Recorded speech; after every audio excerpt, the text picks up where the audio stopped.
Good morning everyone, welcome back to my channel. কেমন আছো তোমরা সবাই? আশা করছি সবাই খুব ভালো আছো, আমিও বেশ ভালো আছি। আজকে সকাল থেকেই বেশ ওয়েদারটা মেঘ করেছিল, আর এই দুপুরবেলার পর থেকে বৃষ্টি শুরু হয়েছে। আচ্ছা, ব্লগটা কিন্তু আমি আজকে সকাল থেকে স্টার্ট করিনি, বাচ্চা এখন প্রায় 4:45টার কাছাকাছি। আজকে এই বৃষ্টি আর কারেন্ট অফ এর চক্করে দুপুরবেলা একদমই ঘুম হয়নি। এই র্যাকটা মা আজকে পরিষ্কার করেছে। আসলে একদম আমাদের গ্যাসের যেহেতু পাশেই থাকে, একটু তেলচিটে হয়ে গেছিলো, তো সেই জন্য পরিষ্কার করে সব কোটোকাটাগুলোও পরিষ্কার করা হয়েছে। তারপর এখন এগুলোকেই রিফিল করা হচ্ছিল।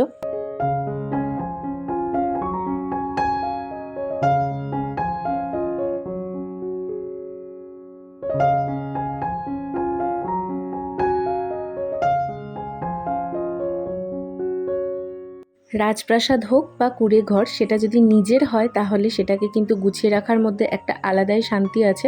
আর ভালোভাবে সুন্দর করে গুছিয়ে রাখলে কিন্তু কুঁড়ে ঘরও খুব সুন্দর দেখতে লাগে। এই র্যাকটার ওপর কোটোগুলো রাখলে না একটু কেমন সরে নড়ে যাচ্ছিল, সেই জন্য একটা মোটা পিসবোর্ডকে আমি এভাবে কাগজ দিয়ে মুড়িয়ে দিয়েছি, তাতে এটা অনেকটা শক্তপোক্ত হয়েছে আর কোটোগুলো রাখলে সরে নড়েও যাচ্ছে না। আর এই কোটোগুলো প্লাস এই র্যাকটা ভালোভাবে পরিষ্কার করার পর সাজিয়ে গুছিয়ে কিন্তু জায়গাটা বেশ সুন্দর দেখতে লাগছিল, আর একদম নতুনের মতনই হয়ে গেছে। আসলে যখন আমি কোটোগুলো কিনেছিলাম তখন সত্যি বলতে অতটা বুঝিও নি যে হালকা কালার হলে নোংরাটা আরও বেশি টানবে। তো মার এই কোটোগুলো কেনার পর যখন ব্যাপারটা ভালোভাবে বুঝলাম, সেজন্য ও বাড়িতে কিন্তু আমার যে কোটোগুলো আমি কিনেছি সেগুলো কালো রঙের ঢাকনা দেওয়া।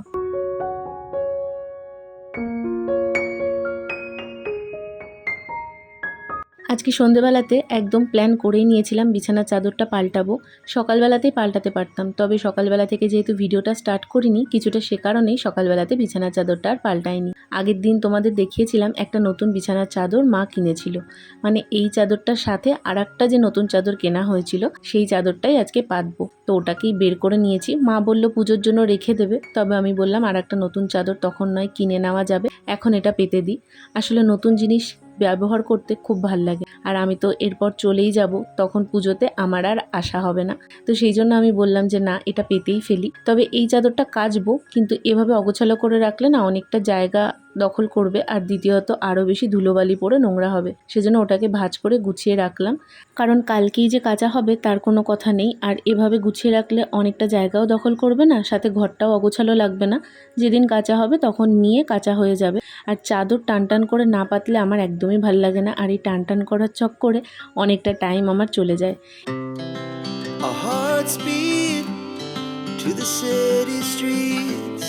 We began to feel the fire. We rise like tall buildings as the chemicals they take us higher. অবশেষে চাদরটা পাতা কমপ্লিট। এরপর বালিশের ওয়ারগুলোও চেঞ্জ করে নিলাম। এখনকার বেশিরভাগ চাদরের সেটের সাথে দেখি পাশ বালিশের কভারটা দেয় না, তবে এটার সাথে দেখলাম পাশ বালিশের কভারটাও ছিল। বেশ তিনটে যদি এক কালারের হয় কত সুন্দর লাগে দেখতে। আর এদিকে পাশ বালিশটা এমনভাবে গিট পড়ে গেছে আমি এটা খুলতেই পারছিলাম না, সেই জন্য তারপরে অফ ক্যামেরায় আমি পাশ বালিশের ওয়ারটাকে ভালোভাবে সেট করে দিয়েছিলাম। তারপর এদিকে মা ডাকলো একটু রান্নাঘরের কাজে হেল্প করার জন্য, তাই এখানে আমি ফটাফট করে আলুগুলো কেটে দিলাম, আলু পেঁয়াজ ভাজা করবে বলে। আর এই বড় চাকুটা দিয়ে বেশ তাড়াতাড়ি করে আলুগুলো কাটা হয়ে যায়, মানে ধারটা অনেকটাই বেশি। আমি ও বাড়িতে যে ছোটো চাকুটা দিয়ে কাটতাম ওটাতে একটু অসুবিধে হতো, তো এ বাড়িতে এসে এই বড় চাকুটা ব্যবহার করার পর থেকে আমি ও বাড়িতে যাওয়ার পরে ওই বড় চাকুটাকেই বের করে নিয়েছি। রাতে আজকে রুটি হবে, তার সাথে আলু পেঁয়াজ ভাজা হবে, সেই জন্য এখানে আলুগুলোকে আর পেঁয়াজটাকেও আমি কেটে নিয়েছি। দেখো কত নোংরা থাকে, ভালোভাবে এখানটা করে ধুয়ে এখন আমি রান্নার জন্য সবটাই রেডি করে দিলাম। আর এই ইন্ডাকশানটা যবে থেকে রান্না করা হচ্ছিল তবে থেকে রান্নাটা মাই করছে। গ্যাস চলে আসার পরেও আমি একটা দিনও রান্না করিনি। এবারের এই 3 বার্নার গ্যাস ওভেনটা না আমার বেশ পছন্দ। আমার ইচ্ছা আছে ও বাড়িতেও এরকম একটা কেনার, দেখতে খুব সুন্দর লাগে, মানে এই গ্লাস টপগুলো। এটা তো সিগরিওয়ালা বলে একটা কোম্পানির নিয়েছিলাম, দামটা অনেকটাই কম পড়েছিল আর অনেকটা অফারেও পেয়েছিলাম। তো দেখি পরে সময় সুযোগ করে এরকম একটা 3 বার্নার আমার ও বাড়িতেও নেওয়ার ইচ্ছা আছে। The night's young and it's just begun as she puts her hand in mine. আমার মিনি ব্লগগুলো তোমাদের কেমন লাগছে আমাকে একটু কমেন্ট করে অবশ্যই জানিও। আর তোমরা অনেকেই দেখি আমার লং ভিডিওতে কমেন্ট করো, কিন্তু মিনি ব্লগে তোমাদের কমেন্ট পাই না। আমি ঠিক বুঝতে পারি না তোমাদের কাছে মিনি ব্লগের নোটিফিকেশান যায় নাকি যায় না। তো অবশ্যই সেটা আমাকে একটু জানিও। আর যদি না যায় তাহলে নোটিফিকেশানটা অবশ্যই অল করে দিও, তাহলেই চলে যাবে নোটিফিকেশান তোমাদের কাছে। ওদিকে দেখলে ওটা প্রসাদ দিয়েছিল আর মা চাউমিন নিয়ে এসেছে। অনেক দিন ধরে আমার এই চাউটা খেতে ইচ্ছা করছিল, তো সেই জন্যই সন্ধ্যেবেলাতে চাউমিনটা নিয়ে এসেছে। তবে আমি এখন খাচ্ছি প্রায় ওই 8:30 মতন বাজছে, তাহলে আর রাত্রিবেলা কিছু খেতে হবে না, সেই হিসাবে এখন চাউমিনটা খেয়ে নিচ্ছি। আর এরকম মোটা চাউ খেতে আমার খুব ভাল লাগে, সরু চাউটা আমার একদমই ভালো লাগে না। একবার শুয়ে যদি ল্যাদ খেতে আরম্ভ করি আর কিছু করতে ইচ্ছা করে না। আমি শুয়ে শুয়ে একটা ভিডিও দেখছিলাম, মানে একটা ব্লগ দেখছিলাম, তো মা এই রুটি বেলছিল, আওয়াজ পেলাম না এরকম ভাবে শুয়ে থাকাটা ঠিক না, একটু গিয়ে হেল্প করি। কারণ একা একা রুটি বেলে করতে না বড্ড বিরক্ত লাগে জানি। তার মধ্যে আজকে কি হয়েছে, তার মধ্যে আজকে আমার মা সকালবেলাতে তড়কা করবে, মানে আজকে রাত্রিবেলা তড়কা করবে বলে তড়কার ডাল ভিজিয়ে দিয়েছে।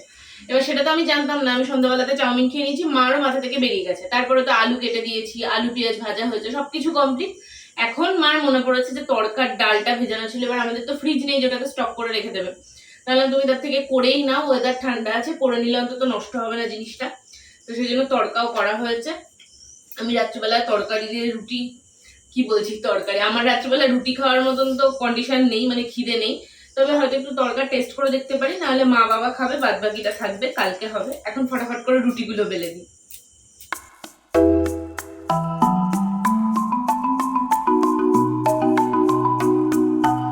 রুটি পরোটা দুটোই আমি বিয়ের আগে থাকতে খুব ভালোভাবে বেলতে পারতাম, আর ময়দা মাখতেও পারি। তবে লুচিটা বাড়িতে খুব একটা হতো না, আর করলেও আমার না খুব একটা গোল হতো না। তবে বিয়ের পর এখন ওটাও পারি, তবে রুটি আমি ভাজতে একদমই পারি না। মা এদিকে রুটি ভাজছিল, আমি মাকে বললাম একটা দুটো আমিও করব।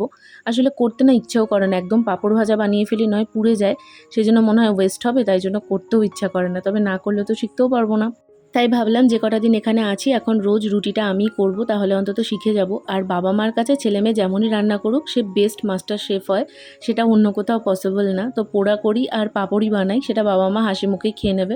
তো সেই জন্য এখানে আমি এখন ঠিক করেছি রোজ রুটিটা করব, তাহলে একদম পারফেক্ট বানানো শিখে যাব যাওয়ার আগে।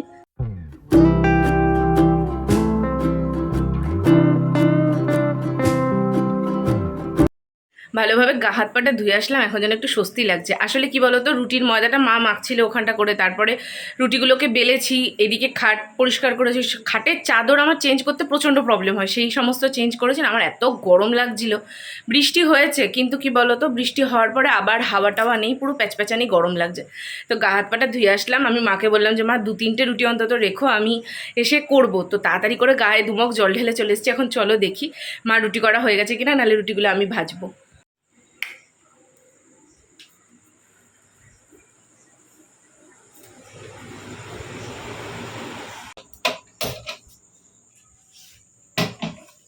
রুটি ভাজতে বসলে আমার মনে হয় আমি যেন অগ্নি পরীক্ষা দিতে বসেছি, মানে খুব নার্ভাস ফিল হয়।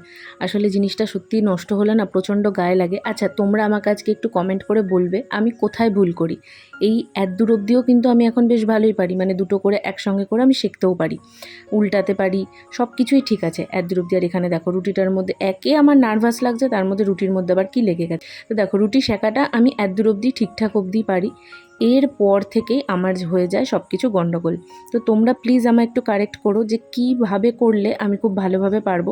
আজকে রুটিটা বেশ সুন্দর ফুল ছিল, তো এই জায়গাতে আমি দিয়েছি উল্টে, কারণ না হলে দেখো এপিঠটা পুড়ে যেত, তো সেই জন্য এরপরে আর ফুললো না। তো আমাকে একটু প্লিজ বলো যে কিভাবে করলে রুটিটা ভালোভাবে আমি ফোলাতে পারবো। রুটিগুলো যে একদম ফুলছে না সেটা না, কিন্তু আমার ওই ধৈর্যটাই নেই, মানে আমার মনে হচ্ছে যে এরপর পুড়ে যাবে, তো সেই জন্য উল্টে দিচ্ছে। আর দেখো পুড়েও যাচ্ছিলো, এই যে এই মাঝখানটা করে এখান থেকেই খড়খড়ে হয়ে যায়। তো আমাকে প্লিজ একটু কিছু টিপস দিও যাতে আমিও তোমাদের মতন পারফেক্ট রুটি করতে পারি। রুটিগুলো করার পর পরোটাটা যেই করব, বাবা খুন্তিটা গরম হয়ে গেছে, পরোটাটা যেই করব আমি মাকে বলছি পরোটাতে তো আমি এক্সপার্ট, কোনো অসুবিধা নেই বলেছি, আর পরোটাটা গেছে লেগে, তাই মা বলছে এক্সপার্ট বলেছিস তো তাই জন্য হয়েছে। আমি বলছি সেটাই, তোমাদের সাথে কথা বলতে বলতে ট্রাইপড থেকে খুলতে খুলতে এই সমস্ত কীর্তি করতে গিয়ে পরোটাটার এক পিঠ পুড়িয়েই দিলাম।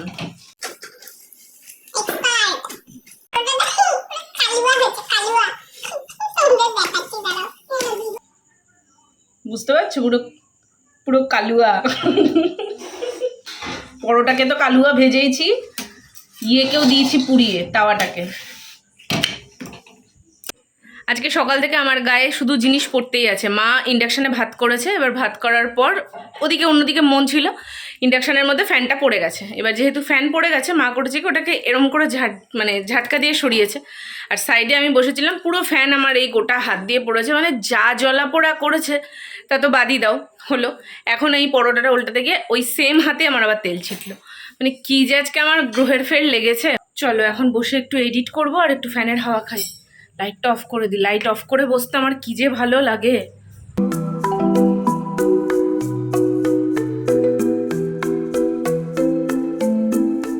বাবা মার ওদিকে ডিনার করা কমপ্লিট, আমিও একটুখানি তরকা টেস্ট করেছি। তার সাথে বসে বসে অনেকটা টাইম ধরে ভিডিওটাকে আজকে এডিট করেছি। ভিডিওটা একটু অন্যরকমভাবে এডিট করেছি, জানি না তোমাদের কেমন লাগবে। ভালো লাগলে একটা লাইক করে দিও। এখন বিছানাটা ঠিকঠাক করে গুছিয়ে নিয়ে ঘুমের প্রিপারেশন নেব, তার আগে একটু কমেন্টস চেক করছিলাম। দেখা হচ্ছে খুব শিগগিরই নতুন ভিডিওতে। আজকের ব্লগটা এখানে এড করলাম, টাটা।